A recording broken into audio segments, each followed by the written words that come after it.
Defense Secretary Caspar Weinberger canceled plans to go to Bohemian Grove in California this weekend because of the possibility of more flare-ups in the Lebanon crisis. But even without the Defense Secretary, the Bohemian Grove will not close down for lack of power.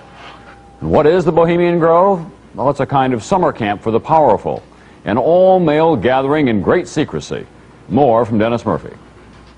George Shultz, Henry Kissinger, and West German Chancellor Schmidt arrived by car. The chairman of General Motors and U.S. Steel came in by private jet. If you would look at the guest list over a period of 5 years, I don't think there would be anybody of any importance in America who was missing from that list. Cabinet officers and captains of industry are going to summer camp at Bohemian Grove, an all-male retreat secluded in the Redwood Forest 2 hours north of San Francisco. Outsiders are not invited. What's hidden away is a little bit of Boy Scout camp and a lot of fraternity hokum. There are rituals, bonfires, and the burning of effigies. The members live in lodges with names like Wolf and Caveman. Gerald Ford, Henry Kissinger, William French Smith, and George Shultz are bunkmates at Mandalay Camp. President Reagan's camp, Owl's Nest, is famous for its Eggs Benedict and Ramos Gin Fizz breakfast. But for the most part, stories about what happens in these redwoods are hard to come by. A campground statue reminds Bohemians to keep their mouths shut about the Grove. I've heard a lot of good music there.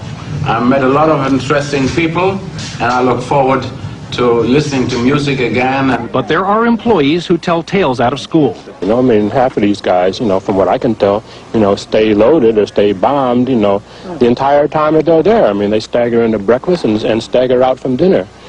But at the same time, they're talking business.